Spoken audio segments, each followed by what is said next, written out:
Oh, fall is here. Nice and chilly and nipply. Welcome to the Completely Unnecessary Podcast for Tuesday, October 12th, 2021. That's all just 1 zeros and 2s. Wow. That's interesting. Alongside Ian Ferguson, I'm Pat Contry. Very interesting. On the show today, we'll be talking about, a physical product reveal from an upstart game company that's making the rounds. Ian will be talking about Metroid Dread and All-Star Nickelodeon Brawlers. Nickelodeon All-Star Brawls.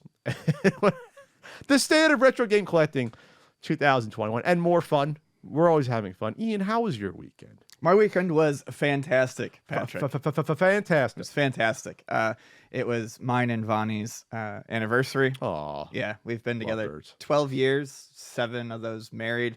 We got married on what we decided. We settled on a date that was like, yeah, we probably started dating seriously around this date. All right, so you celebrate, wait, not your marriage anniversary, you're getting No, I together. mean, they're the same day. Oh, they are? Yeah. Oh, okay. Mhm. So you picked it around that time. Yep. So we went to Disney. We hadn't been there in a while. Right. And we did both California Adventure and Disney. And we had a ton of fun. I just have fun hanging out with Bonnie. That's probably why we're together. We enjoy each I was other's going to say, company. that's part of We being with enjoy someone. each other's I hope company. you enjoy your company. And we had a really good time. Well, I say that because I had a blast this weekend, and I do it all over again. But one of the things we wanted to see, we were iffy on whether or not we really needed to do California Adventure.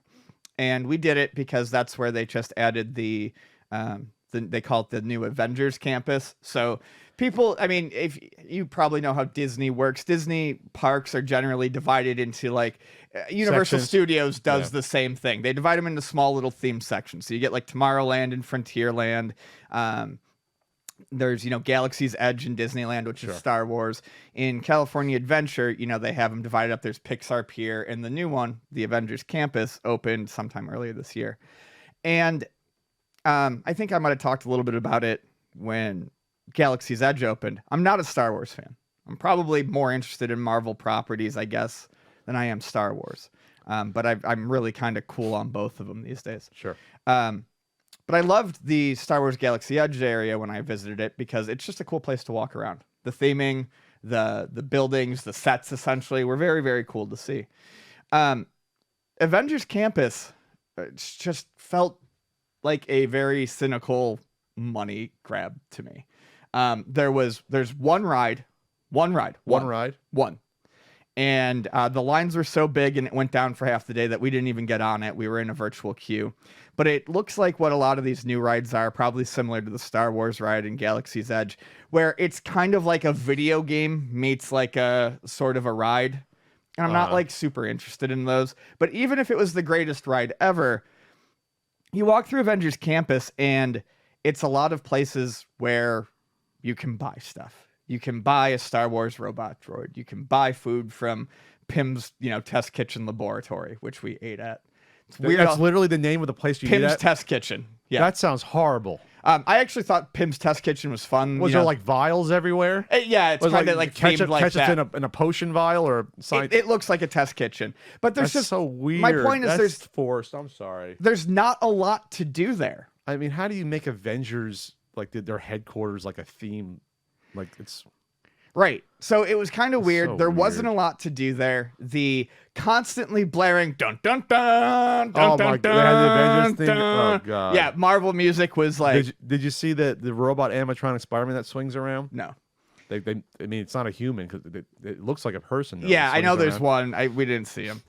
But Sorry, the whole forcing Spider-Man to the Avengers thing, I just can't stand. But Well, that's what it was. I It get was- it though. it was very Spider-Man and Avengers themed, and I might have Spider-Man was never a real Avengers team member. if I liked either of those more than I do, it might have been interesting, but I don't think it would. I think I would have been disappointed either way.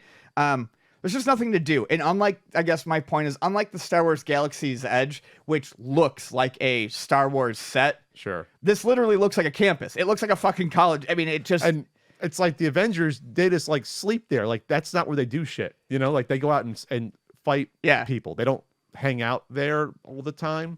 Like the Avengers had their own lives. Like Tony Stark, like they came together to... The whole concept's fucking weird. And a lot of it's obvious from the movies. Giving their dictation on about how these superheroes operate, and it's like, no, they don't hang out on a campus. They don't take classes together. So I can't speak to the ride, but I mean, I would say this. If you're a huge Marvel fan and you're like sitting there right now going, do I need to get out to Disneyland to see Marvel's Avengers Campus? No, you don't. But is it connected to the comics at all, or is it just all movie stuff? It has to be all movie stuff. It's very much all movie stuff, yeah. So that was kind of a bummer, but I mean, we had fun with it, So that's cool. Yeah, so it was a great weekend, and I played a bunch of games, but we'll get to that soon. Let's talk about your games then. Go for it. Let's go. Let's get all Ian out of the way. So I played a lot of Super Monkey Ball 2, Super Monkey Ball Banana Mania, which just came out, which is a combination of Monkey Ball 1, 2, and Deluxe with unlockable characters.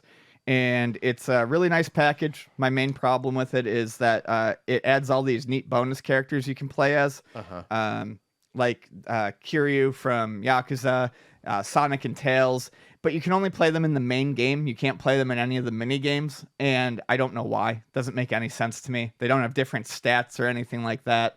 It would have been really nice because a lot of the additions are cosmetic. There's costumes you can add to the monkeys and shit like that, but you can't use them in the party games, which are like one of the biggest draws. I know, Ian. I know. And the main game is very difficult, but I enjoy it.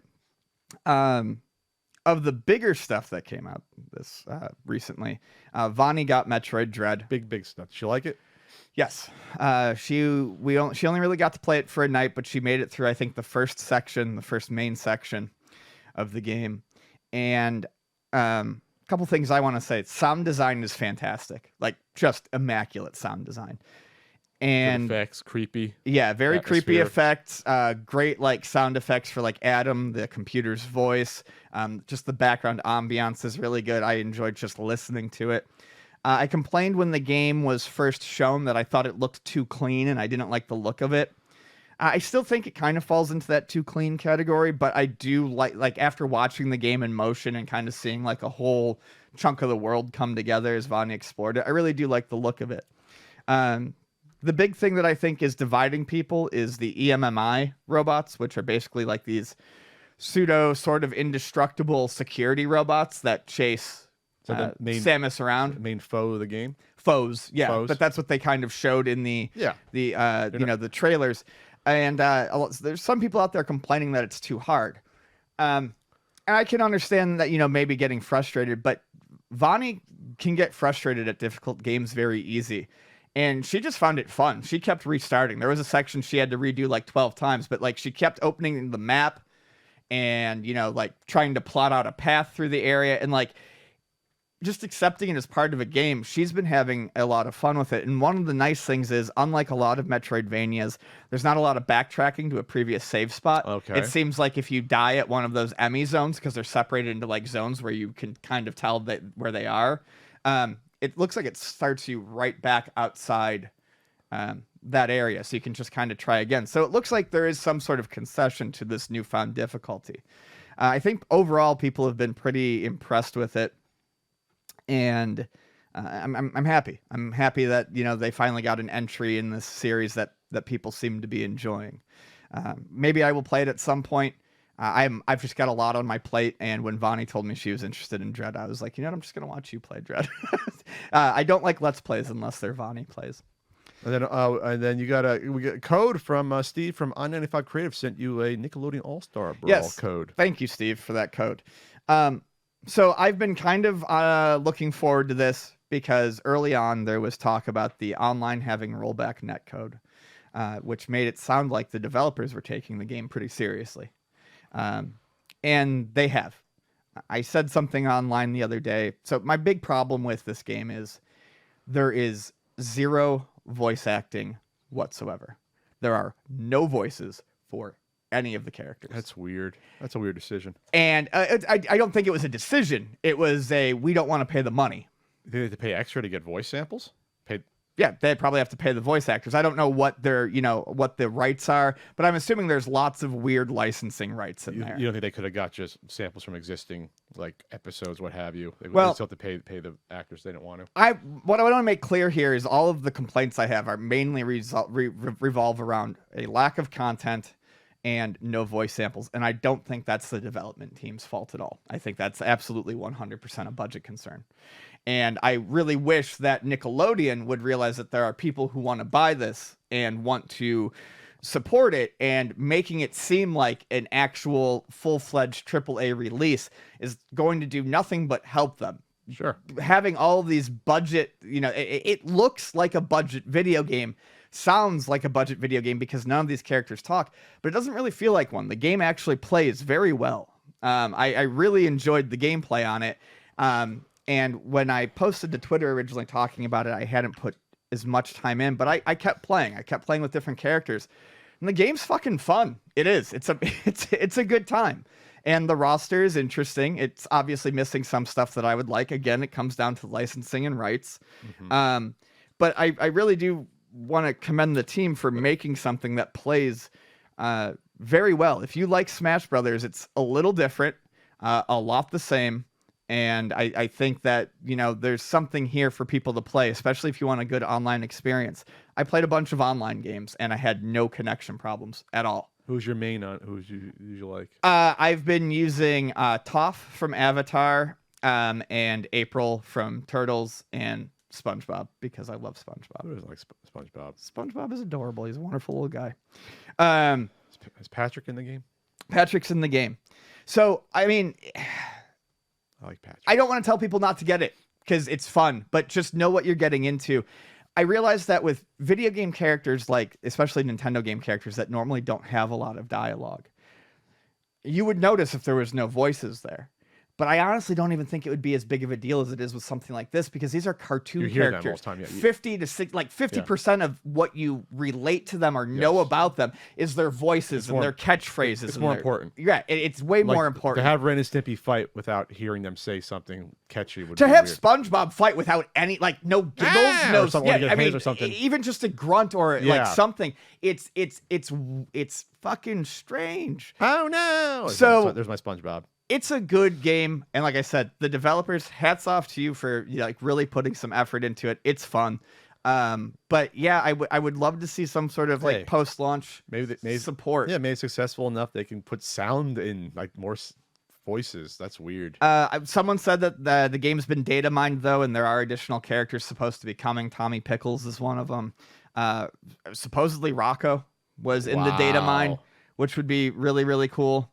And then there was a few more. I think a couple. Tommy's so little. How do you play as Tommy? I think Tommy will probably be like SpongeBob size, but that's what I said to Vonnie. I said it's gonna be weird if Tommy Pickles is just this fucking adult-sized baby with a diaper.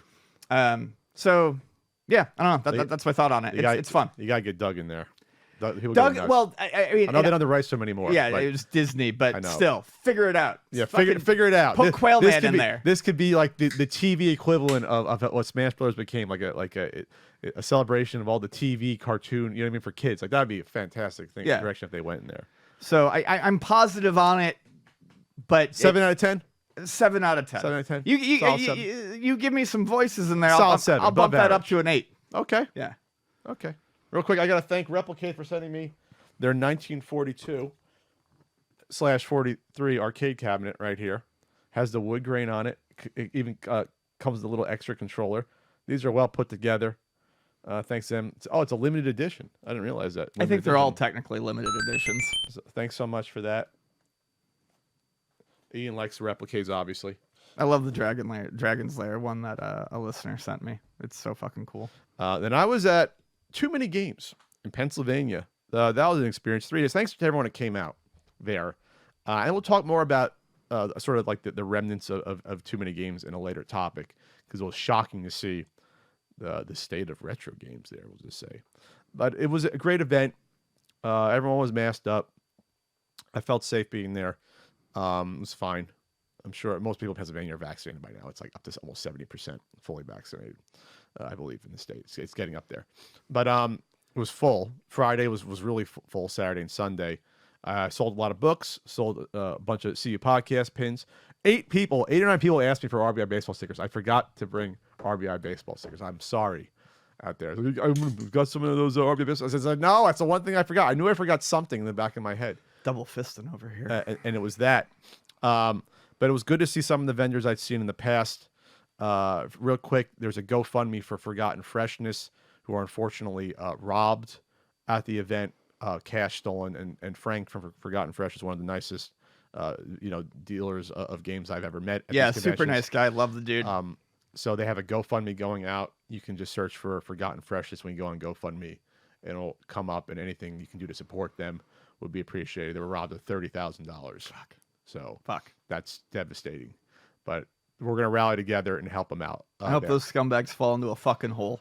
Yeah, it's unfortunate. You have to watch out for people like that. But other than that, it was great to see everyone. I saw that one vendor I always mentioned. He is the game doctor on Instagram. His name is, I believe, Mike, and he's the one who always has, like, I finally got one. I don't have it out here. The mock-up little Mike Tyson ugly dolls. They showed it at like an event back in like '88 in Vegas, stuff like that. Always has the promo stuff. You've seen him there before. You would know what, like, he had like a display for like the magazines for Nintendo Power that you would put in like a shop with the peg holes on, like stuff that you got to search around for this stuff, So I finally got the Mike Tyson's little ugly doll with like a made up belt and like vest. It's like that big. It's hideous looking, but it looks like Mike Tyson. So I got that. Other than that, I didn't spend a huge amount on stuff, but shout out to Daryl Best, who we see. He leaves comments for us. Also, he brought me buffalo pizza, which unfortunately some people dragged on Twitter, but it was tasty. What do you expect from a slice of pizza that fucking traveled from Buffalo? It traveled the whole state, but more than one state. It traveled a state and a half, but it was tasty. Thank you so much. He also he gave me a great deal on a Switch Lite, and I almost bought a Switch Lite. When they did the refurbished ones. He gave me a great deal on this. And like the reason why I don't take my big Switch is that the big Switch is a little cumbersome to travel, throw it in like your backpack. This is sizably smaller, and I don't worry about this much with the Joy-Cons falling off. Sizably smaller? Yeah, sizably smaller. Noticeably smaller? Noticeably smaller. So I'm very happy. Thank you for the good deal. Like he gave me like a bro deal and a half on this. So I'm very happy. And there's already like a Final Fantasy game in this. I guess I can wipe it. But I have most of my games are physical that I have, so I won't have a problem playing it on this, but I can always just wipe it. I also noticed that you keep taking the best sticker and sliding it over towards your side. I said this is mine. Yeah. So friend Antoinette Carey. Yeah. So she's my con waifu. She always is. If you see me at a convention with a half Irish, half Italian gal, that's Antoinette. And she, we partner up at tables. We look after each other's stuff. She's a great artist. And she made some stickers and gave them to us. Take a look in a book. Ian's favorite one is the cursed Kirby with arms and legs, probably. Yep. That's one that's horrifying but hysterical. And what else did you got? I'm also going to put but for me, it was Tuesday. From Raul actually, Julia Vonnie from might Street Fighter steal movie? that one from me. Oh, she likes that? I think Vonnie will probably steal the Not Today Snorlax one. Let me show that one. We have a Bill Nye. And then a quote from Spy Kids 2, which I've never seen. But it's, do you think God stays in his heaven because he too lives in fear of what he's created? I've heard Spy Kids 2 is a very strange movie. Yeah, so these are all original artworks by her. We always do sushi together there. And you can check her out at etsy.com/shop/East of Haven if you want to check out some of her work. She also has t-shirts there as well. Rest in peace, Rocco. Right there. Well, going back to the event, it was weird. Be at the event. I'm the old man at the club now. At the event, so I'm past too many games. A lot's changed in 2 years. A lot, even if I was to say 3 years. And you'd have the old guard be at too many games. As the guests there, you'd have people like Norm and Pixel Dan and Gerard there. And other folks that were on YouTube back like 10 years. When I went there now, most of the guests I didn't recognize some of these guests. I had no idea who some of these people were. They're super young. Like, so when you do the hangouts at night, they do like the hangout party thing. The average age of everyone was like 24. It seemed like 24, 25. Like I was arguably the oldest person in rooms at certain times, like by like a good degree. Probably like me and James. I'm older than James by 2 months. So like I could have been the oldest one there. People like young faces. We're getting old. We're being put out of pasture. It was that country song. It's a young man's town. That's a country song from like 15 years ago. Sounds like it could be. But that's what it's about. It's great. Speaking of that, I saw good old Scott DeWaz. Nice kid. Super nice kid. You remember me from a couple years ago when I talked to him. The fact that like he even in 2 years he's blown up so much in just 2 years. Like 2 years ago he was pretty popular. 2 years ago, 2.5 years was the last time I saw him. And in 2.5 years, through the orbit, super talented, super funny, super witty. Like I call him a kid. He's like 24, but like to me, he's like a kid compared to like old timers like me. But I ran into him. Brad, Cinema Snob, haven't seen him in years. Said hi to him. Super nice. And I didn't spend a huge amount of money, but we'll get into that a bit later.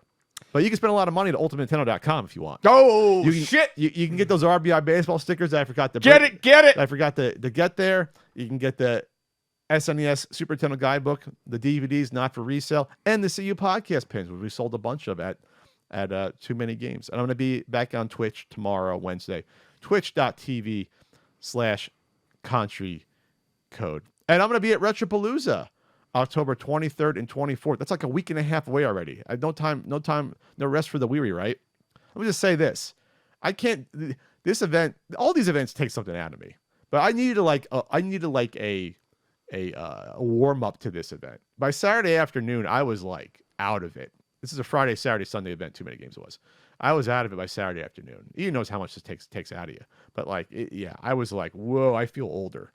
I feel older by the year. Like this 2-year layoff. Yeah. This 2-year layoff, it felt like lots changed in 2 years. Not just how everyone is and how we act, but like physically, I'm just like, yeah, no, it exhausts you. I mean, going to Disney was, probably the first real big thing I've done since. Was it big? No. You've killed that. Since big. Probably the first real big thing I've done since the pandemic, and Vonnie and I were just fucking exhausted. Exhausted. By the time we started Disney on Tuesday, I felt like we were already on our way out of the park. We were just finished, and being around people can be exhausting too. So forgot to bring up the pizza that Dara brought had those caramelized little mini. Oh, Gadget. Gadget. Yeah, okay. This is my little pin I got at Disney. Little, it's gigantic. Not into furry stuff though. Anyway, just making that clear so Ian just mailed a bunch of stuff he didn't ask for. I was just funning around. It's always interesting when you're on Twitter looking at news and new releases. Depending on what it is, you might see some images you don't want to see on your timeline. Just when you're scrolling about video game news or what have you, you might end up seeing engorged pieces of Oh, I was flipping through my Twitter feed in line, and I think someone was looking over my shoulder because I was like, "Oh, that's porn," and I heard someone behind me go, "Whoa." To make clear, I wasn't looking for it. I wasn't. It was just there. Yeah, it happened. They slip through sometimes. Yep. Sometimes they slip through. Yeah, people retweet shit. I report them because if they just tag like the item, like the news item, like that's not right. I don't want to see that on my timeline. All fun and games, but not. I'm looking for other stuff. You want to talk about the original GTA games being delisted digitally? You can if you want. Can you pretend to, Ian, for the podcast sake? Yes. So this is actually not great. The original GTA games are being delisted, and they're being replaced. You said with the definitive edition. Definitive edition ones. Definitive. So these obviously exist in physical form out there, but it's not great to see. This reminds me of like the Star Wars shit, where you want to be able to access the version that you want to get a hold of. Didn't they do this with one of the Halo games, like Halo 2? Didn't they do it with some of the Halo stuff? Well, Halo has an anniversary edition, and then there's the Master Chief Collection that has like kind of enhanced versions of all of them. But so this is just going to make it harder to get a hold of the original versions. And who knows? Some people, for digital in the future. And people may not like these editions. They may not like the changes. I wish there was always just a way to be able to get the original version of something in addition to the enhanced version. Because enhancing something is 100% going to be subjective. Yeah, graphical upgrade, sure, but maybe I like the original graphics. Maybe it's kitschy to me, and I like that look. I like the PS2 ever look. I don't think this will be necessarily as bad as something like, not being able to get the original version of Star Wars anywhere. But sure. It's worrisome. Sure. Set for, according to this Video Games Chronicle, remaster set for December box release. It's going to be $70. I believe Well, there's also that. I mean, they're forcing you to pay more for Yeah. these newer versions, Buy so you can't get the older ones. Yeah, and So as a money grab, it's kind of I understand too. it. These companies put in time and money to Yes. put these out. It's not free. It's not charity. But I don't know. Maybe bundle the original with it. Give people an option to have both. Like maybe do that. This is a legality thing. They can't do that. It's just not good. I don't want to live in a time where you cannot easily 50 years from now be like, oh, I want to go back to see like the original classic, Grand Theft Auto 3. Even just for comparison. But like they don't. Yeah, that's the thing. That's why people are so pissed about the Star Wars thing. You're trying to wipe it from existence. Right. Like, have it available. If you want to do your 14th version, George, which thankfully now it's finally out of your hands, have the original one available still.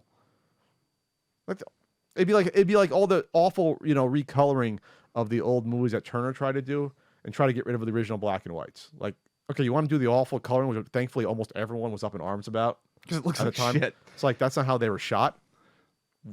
Keep the originals there. Like it's never bad to have more versions of something available. So what is the GTA?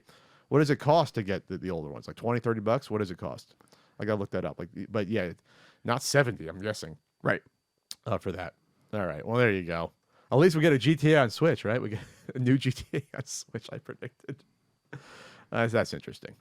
Best Buy is charging for PS5 stock access. This comes from Ars Technica, our pals at Ars Technica. So they have an annual 200-year membership. And Best Buy always had a membership, right? On a smaller scale. Best Buy has had various membership programs in the past, and without even getting into this one, my response to Best Buy is fuck you, because they did a game one previously that they fucking dropped. Oh, that's right. They dropped within like no time at all because they realized they weren't making any money. Sure. Amazon was doing that thing for a little while where it was like giving the 20% off pre-orders to get people to go up there. Yeah. And everyone thought that it was going to be a forever thing that they needed to compete with. Oh, no. Best Buy made it, and then Amazon was like, this was really just so that we could kind of let people know that we're selling games now, sure, and you can pre-order them, and we're not going to do this. So Best Buy and GameStop, had their whatever they were at the time that was trying to compete, and they dropped it. So I don't whatever this is, I would tell people, granted, Best Buy accepted the terms and conditions of the people who joined, but I would not until that date hit. So even though they dropped the program, they still allowed people to receive those benefits. I would not trust Best Buy to keep this running. It's just it's so cynical. Another time to use it, where you have to spend money to access a new item, to get like in the club to buy something new. I don't know if there's any anti-scalping thing involved with this. Maybe if that's the case where you got to spend $200. I mean, or maybe they see it like, well, all these scalpers are making all this extra money off them, so we're going to make $200 extra off of someone, so the scalpers can't. Maybe that's like what the goal is, which is going to work out, because a lot of people are going to do this to get this for Christmas, obviously. So it's a $200 annual service. Benefits like round-the-clock tech support. For what? Up to 2 years of protection on Best Buy purchases. Okay. Including Apple Care Plus insurance, which can cost $200 on its own. All right, if you're buying your Apple stuff at Best Buy, okay. And member discounted prices. But then they're throwing in exclusive access to the season's hardest to find products. The Best Buy retail site had the $500 disc drive model PS5s available for this is called Total Tech members to buy Monday morning, with the consoles gated behind an exclusive access event paywall. Instead of selling out instantly, its stock lasted between 90 minutes and 2 hours. A relatively glacial sales pace compared to the insane demand for the hardware that consumers have faced since it hit stores last November. See what you did, scalpers? See what you assholes fucking did? So you're not getting the extra money now. Best Buy's getting it. So there you go. It's capitalism. I'm hoping they still have like a limit on how many you can get on. They have to from this paywall. Otherwise, scalpers will pay the $200 and just still get 1,000 with their bot. But I guess at least the extra clicks makes it harder maybe for the bots to get in there and to, scrape through the site and to auto do everything. That's what I'm guessing. God, Best Buy. I used to like you, Best Buy.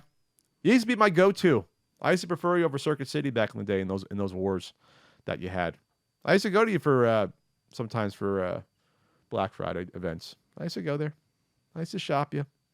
What do you think, Ian? Is it sort of like kind of sucks? Yeah, I'm not into it. Pay more money to what? get more to get access to them. Why do you think- It's the same as Well- scalping. It's just it looks different. It's just Best Buy getting the money.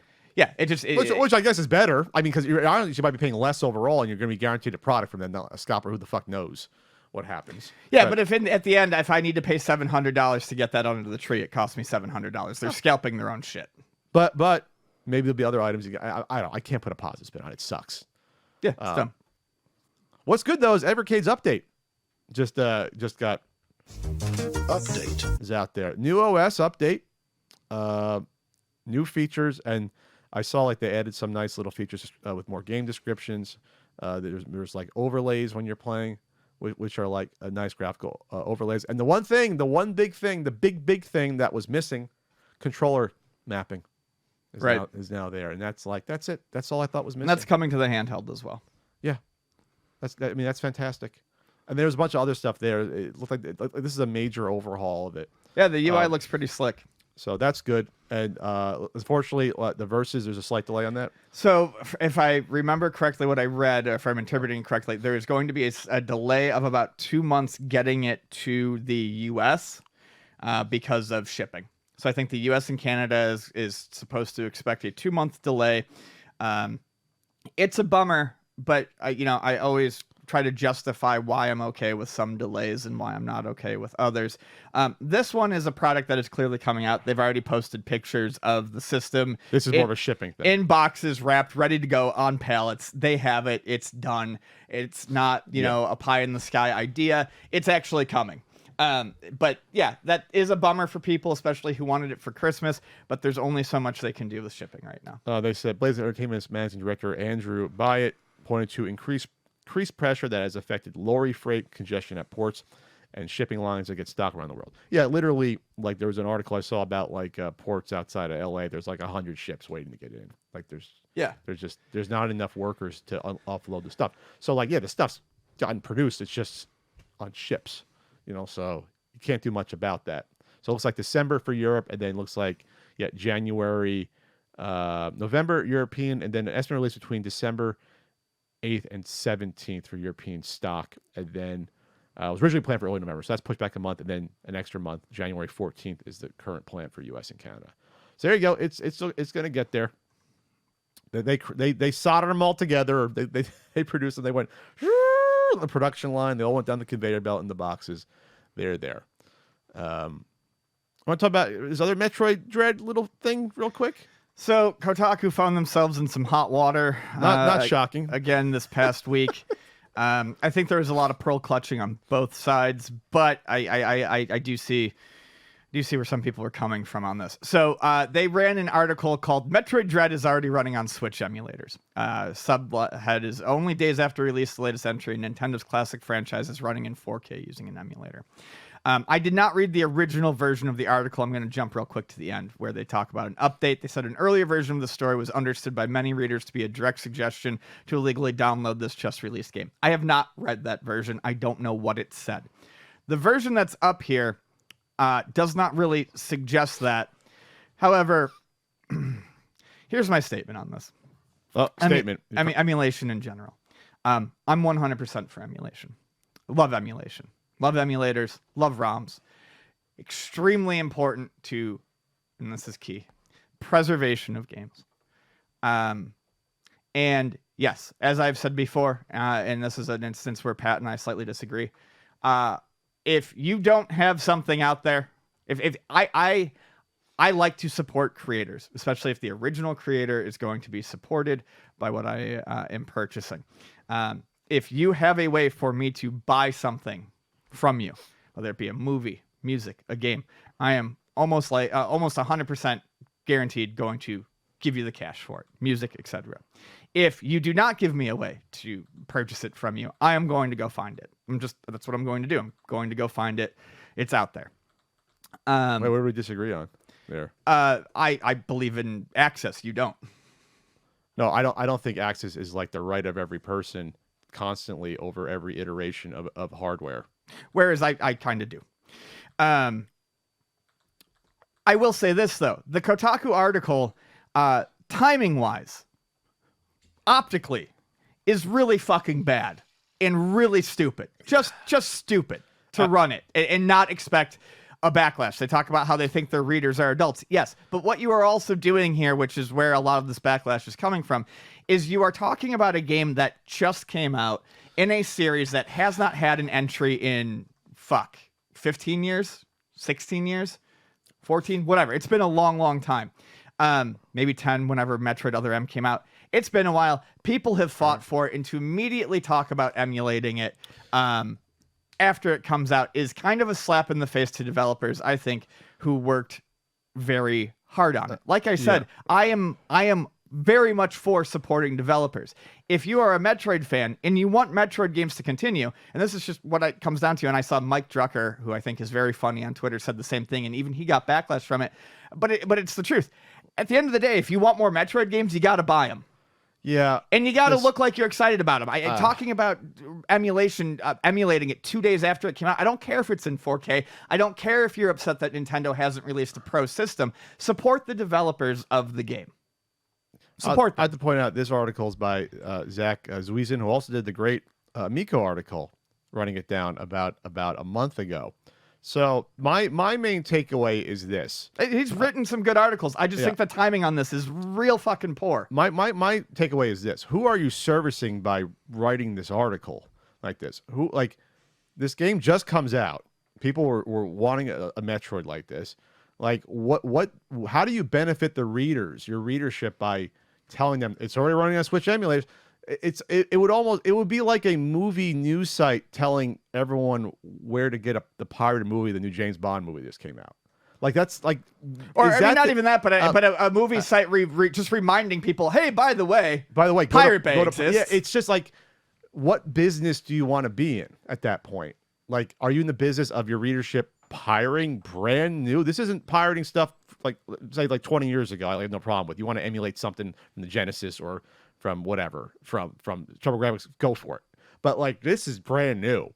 This just came out. I've never seen an article like this before from a major game journalism site to say like, hey, it's running great on this emulator. I didn't even know the state of Switch emulators. You know why? I shouldn't need to know, because I'm playing the system. I have like it's current.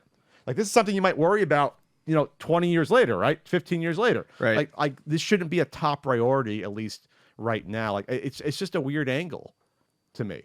Yeah. You know what I mean? Like, it's like, why? Like, what purpose are you serving by doing it? The video that they're embedding here was blocked by Nintendo. Was that? I guess that was probably being shown playing on the emulator. I think it was probably shown, running in 4K. Because Nintendo's like, we're gonna lose a fuck ton of money. No. Now here's the thing. I don't think Nintendo's gonna lose a fuck ton of money. Well, that's their thinking in blocking it. Yes, but I don't. That's the other thing. I actually, and like I said, I worked in retail, video game retail for 15 years. I don't think piracy is actually going to take a significant dent out of this. I don't think most pirates weren't going to buy it anyway. But I still think optically it's just very fucking strange to run it 2 days after. So I mean, websites like these all the time complain about old series that companies don't bring back, and then they bring one back, and then immediately they're talking about emulate. You can't do that. This is how the article originally ends. There are so many good reasons to be grateful for pirates, emulators, modders, and hackers. Absolutely. Yes. For doing what so many big publishers won't, keeping old games alive. But then Zach says, clearly that's not the case for Metroid Dread, a brand new game. Then why write the article about it? Like, what? Like, again, who are you serving? And then finally he ends with, but what is it? But this is an enormous issue Nintendo has to face given the relative technical inferiority of its current console. I don't understand that angle. What does one have to do with the other? What is the technical inferiority of the because have to do with? Because you can emulate it at 4K and their systems don't. So that's where they're trying to. But I don't buy that. That to me seems like a really weird excuse. That's a stretch or an excuse for piracy. To me. Yes. Oh, well, they won't let me do it in 4K, so I'm going to pirate it. So I'm going to do it on my much more expensive PC? It doesn't have to be piracy. They mentioned you buy it, but still, it's just, like I said, it's how it looks. It was very bad looking. Their update said an earlier version of this story was understood by many readers to be a direct... Yeah, that's what I read. We regret this interpretation. But, how am I going to interpret it otherwise? Because well, I don't think we've seen that version. That's what I'm saying. But that's how what you just read is how the actual article still ends. Yeah. but that's the thing. It's like, I don't know. It's a weird article, and I don't know, at the end of the day, never- it sounds like I want to Switch Pro and I'm angry about it. yeah, that's. I mean, how else can it come off when it says like this isn't the case? Why would you? Yeah, That's just how I read it. yeah. I don't have much more to say about it, but Nope. it's a miss right here. Yep. And again, it's not to say that enough people are going to pirate this that it won't make enough money for them to do another Metroid game or a sequel, but it does not look good as a major. No, it looks site. bad as a game site. It just does. So there you go, Kotaku. You once I thought it was out, you pulled me back in.